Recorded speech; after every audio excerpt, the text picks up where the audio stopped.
Hey, gun people! You say you want a revolution. What's up, gun people? So, I've been wanting to do a revolution type video on what's it gonna take. And I'm not saying that it should take something. I'm just saying, what's it gonna take? Now, I kind of backed off on coffee, and I don't really drink it, but maybe a couple times a week. But man, it sure does taste good when I drink it. I went to the store this morning and just grabbed a cup.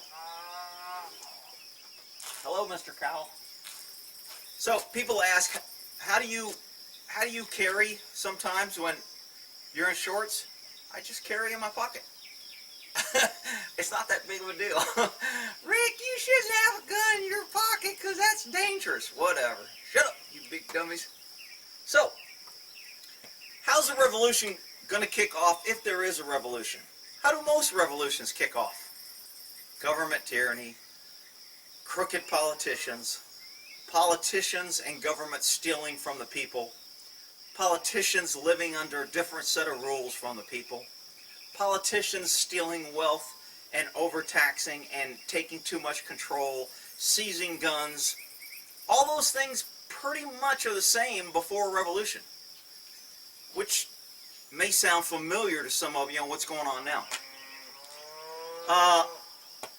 Now, if you're a sheeple and a group of sheeple that likes to be controlled and doesn't like freedom and would rather have safety and security, kind of like the UK, and I'm not saying all the UK people are bad. I'm saying, just like here in the US, there's a majority of idiots that don't understand freedom. So, when you have a majority of idiots, you elect idiots to represent you. You elect idiots to steal from you. You elect crooked politicians over and over, and then you wonder how a country fails. Now, the U.S. is under this mindset that we'll never fall. We're too big. We're too big to fail. Kind of like the banks and Google and YouTube and all those great. My neighbor's feeding his cows. That's why you're hearing all that moaning, because when he throws them some cubes, they get loud. So this video is kind of like a support group, a sharing of information in the comments, and then I'm going to collect all the comments and put it on a page on my thinklikeacop.org website. So, how are the people going to fight? How do people fight during a revolution? If you look back across time through all the revolutions, how do the people fight a tyrannical government that has seized their guns, made it illegal to carry knives or weapons to defend yourself? The government has armed themselves with the military, police, private security, the special people with money. They have armed themselves to protect them from the crime and corruption, but they have disarmed the good people, so crime and criminals prosper, because they're right along with the politicians who are full of crime and corruption. So the people always fight back with what they have. And most of the times, most people let them get disarmed. Remember, and there's a study, and I can't remember, I've read it in a couple different places, and again, you know, studies are subjective. I know it's not 100%. Somebody's come here, prove it! Prove what you... Shut up, you big dummies. If an armed society, it only takes 3% of the people to overthrow the government. And the theory behind that is, government can only be so big in order to steal from so many people. The people they're stealing from has to be more than government. Otherwise it gets lopsided and government doesn't have any money, because government doesn't produce anything. They can only steal it or rob natural resources and steal from people who are work and produce something. So once governments get bigger than the people, government fails. Which is why big government's always bad, but you can't tell that to a liberal. So 3% of a population that's armed can usually overthrow a tyrannical government. Once it gets below 3% that's armed, you're kind of screwed. Because government will have more power. Now, government already has all the technology, drones, helicopters, airspace, satellites. Government has a huge advantage over the people. And the only reason that we're even got a chance against government is because of our Second Amendment right, that the founders knew that once you disarm the people, government's not held accountable. They have all the power, guns, and control, and they will abuse that power, guns, control on the people. Happens throughout history. You can't give me a people that has existed that it hasn't happened. So for somebody to say it can't happen here, well, they're just being foolish. So what are we going to use against the government if there was a revolution? What people use against government during a revolution is the things available. Usually fuel is always available because government wants people to work, they want them to transport, they want them to move, they want to produce. So they give them large machinery, they give them fuel, they allow them to have things that help the government maintain control. And they take away the things that they can challenge government with. So, bulldozers, all heavy equipment, usually in the private sector. Those are huge obstacles for government. I mean, a bulldozer can take down a building, it can block highways, it can destroy highways, it can take out trenches and block roads. I mean, in all tactics, you want to prevent your enemy from resupplying and having free movement. The more you restrict their movement and ability to supply themselves, the less they're going to be effective in fighting you. Big machinery, huge. I keep a key, and you can order this on eBay, or Amazon I think might sell it. I don't remember where I got it, eBay, Amazon. But it's a key to a cat bulldozer machine. And unless they've recently changed it, one key fits all. If you have a key, most people will lock their steering wheel with a padlock because they know one key fits all. So if you have one key to one cat bulldozer, you got it to every backhoe, etc. And I have a key on my keychain. Rick, why do you need a key? I don't know. In case some dude loses his key and I'm out there, I can help him because I want to be a good citizen. That's why. But I digress. So, large machinery, huge. Clear highways, block highways, prevent travel. You know, those are things that people are going to have that government normally won't take away from you.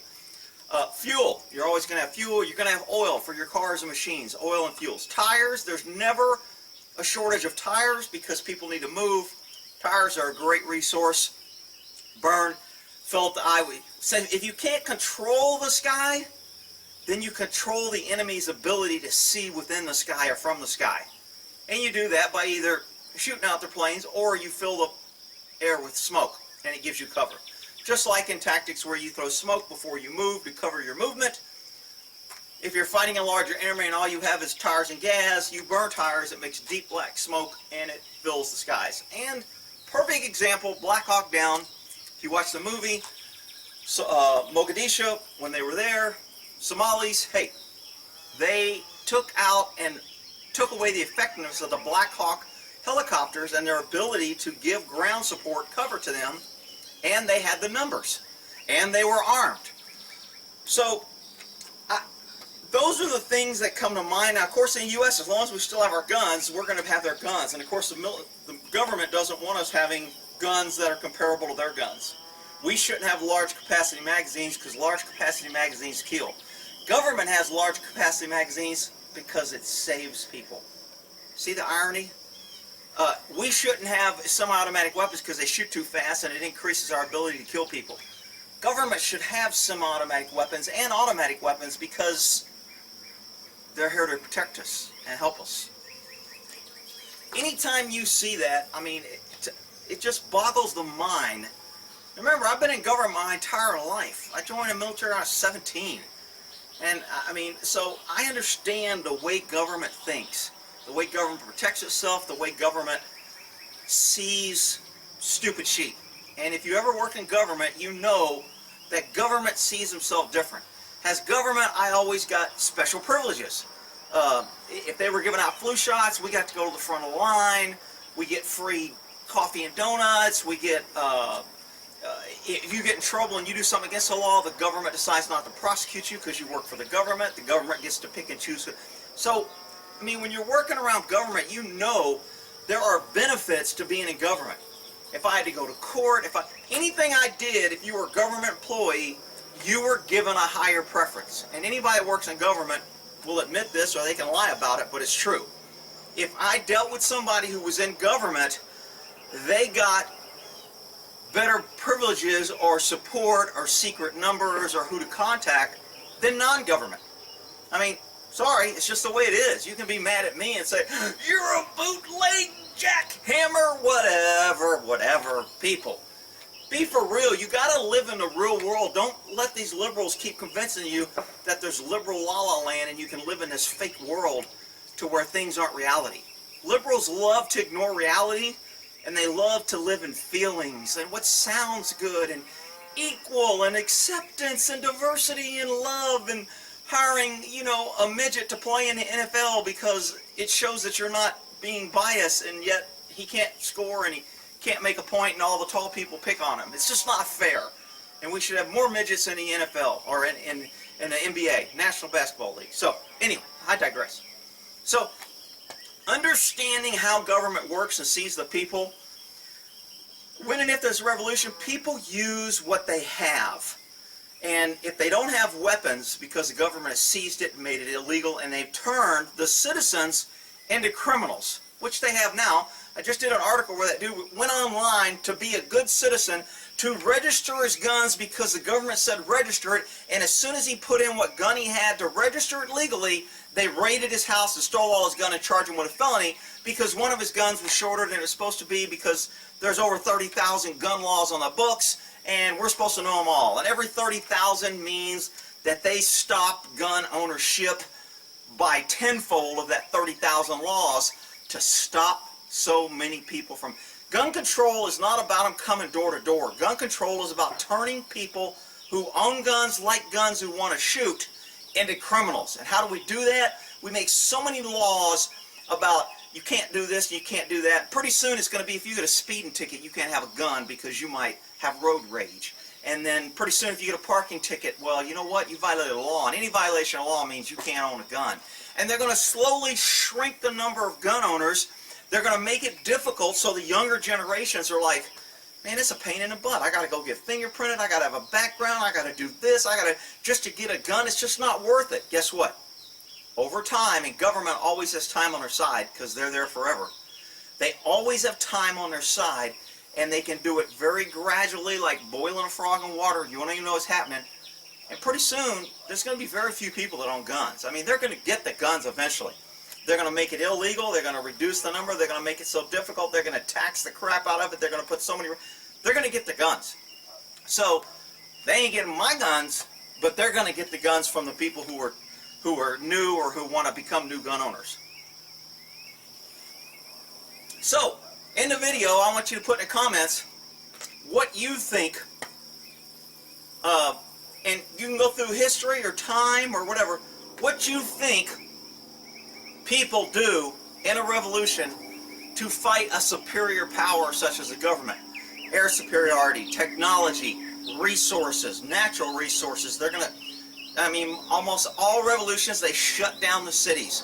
Look at Venezuela. I mean, Venezuela is the freaking poster child for corrupt government and how it happens. 4 years before Venezuela went to crap, the government said, we got to get the guns, and they made gun ownership illegal.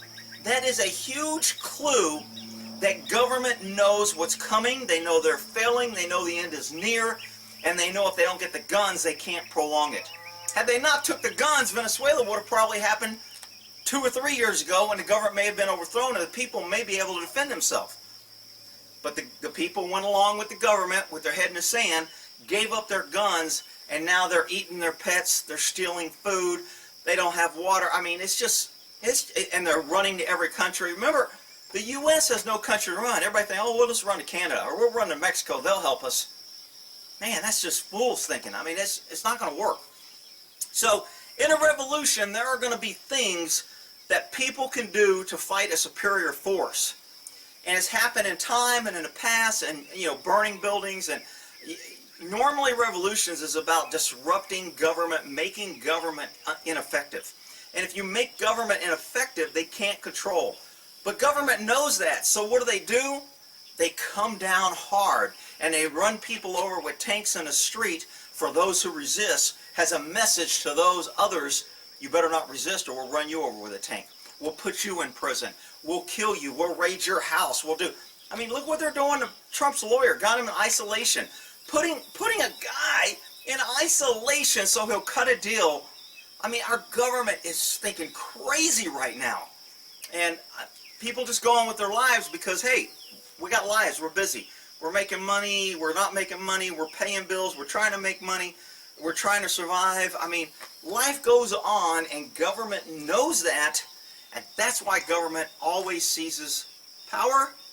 It turns into corruption, and they end up being tyrannical. It's just the way it is. I mean, people want to say, you're a conspiracy theorist, you're trying to incite. I'm not trying to incite. I'm quoting history here. Every government since the beginning of time has turned out to be corrupt, take advantage of the people, and has failed. You can't give me one government that's lasted over time. So it's not that I'm some great predictor and I've had a premonition and I'm psychic. It's look at history and power. Power just draws abuse. You can't help it. That's why it needs to be controlled. It needs to be spread out. The founders knew that. They wanted us to have separation of powers. They wanted the president to only do so much, Congress only do so much, the courts only do so much, and that way they could check and balance. The problem is, as corruption grows and as these positions get filled with the same type, liberal left, corruption, then they all work together, even though it was designed that they would be a check and a balance and hold each other and protect the people and never become this huge power of king and queens over the people to where they can do what they want to the peasants. I mean, we're there. I mean, we're not fighting in the streets and everything, but I mean, our government is so out of control, and I just don't see how we get it back under control. I mean, there's just no way. They won't let us do term limits. That we can't kick people out there in Congress, and Pelosi and Reid, 30 years sitting in Congress making laws on others. You get lifetime appointments to the Supreme Court. I mean, the only one that's held in check is the president. He gets 2-year term, and he don't even get that if the liberals don't like him. Shit, Trump's been in office now for 2 or 3 years, or going on 3, whatever, and he still can't do nothing because they've been investigating and stopping him and being a bootleg jackhammer government. And they've had a boot on Trump's neck since he's been in there. And you know what? People just go along because they're all working together. That's why change is good. You need representative people. Government usually works good when it's localized. When I can walk down the street and see my sheriff or my representative, when I see him in the street, when we shop at the same centers, when we live in the same community, that's when government works because they're part of it and they have to live with it. We got representatives in Washington, they don't live with anything. They don't live with any means. They live in their ivory towers of Washington. They have their own barbershop in their place, their own pool, their own gym, their own doctors, their own medical. They're exempt from Obamacare. We have kings and queens in Washington, and people don't want to see it. What do? We send the same people. Why? Because we don't want the other side to win. Because of divide and conquer. The government never wants the people to get together. They want class warfare. They want wage welfare. They want race welfare, disparity. They want these divisions because they know if the people get together, they are outnumbered and they can't fight the people united. That's going to be the biggest thing in a revolution, is getting people to unite together. Most people are going to want to stay on the sidelines. In revolutions, they want to hide. They just want to take care of themselves. You know what? If you don't take an interest in it, it'll take an interest in you. But put in your comments, how is the next revolution, if it happens, how's it going to be fought? What are the tools and what tactics and what are we going to have to do? You know, I mean, you can get long or short. It doesn't matter. Like I said, I'm going to compile a list and put them all together. Man, it's been 100. It was 113 here yesterday. I was like, whoo, it was smoking. And no wind. You notice there's no wind out here. I always have wind. My pond's way down. It's been hot. It's been over 100 for the last, I don't know, 7, 8, 10 days out here. I mean, it's just brutal. Last night at 11 o'clock, I was giving the horses some hay, and it was still 95 degrees at 11 o'clock at night. I was like, damn. So anyway, Texas heat. This is a hot June. Yeah. Global warming. Yeah, the sky's falling. Yeah. Now, you know what? It gets hot in Texas, and sometimes we have hotter summers, and sometimes we have cooler summers. Last few summers have been pretty cool. This one happens to be a hot one. It's not because of global warming. Take your rainbow glasses off and stop seeing the world through feel-good hugs, liberal la-la land, keeping you an idiot, and try using your head for more than a damn hat holder. All right? Well, in that there, put your comments. Looking forward to them. Make it educational, please. You know, let's not just say kill them all, let God sort them out and all that crap, shoot them in the head. Yeah. I think the next revolution is probably going to be close to when they're trying to take the guns, but I don't think the government will go door to door to take guns. The ones they want to take the guns from are the people that are speaking out, the people who are talking, the people who are encouraging others to fight back and to push. Government always takes out leaders. In all warfare, you're always taught to take out the guy talking on the radio and the guy giving commands. Because when you take out the top leadership, then the lower leadership tends to get confusion. You have division among troops. There's no real leader keeping them together. And during revolutions, that works to the benefit of the government, because even in our first revolution, we had parties and we had 3 or 4 people going out. We had snipers out on their own, and we basically taking a fight to the enemy. You make it so they can't run their agenda. You make them always adjusting to your agenda. All right, put your comments in there and we'll end out there.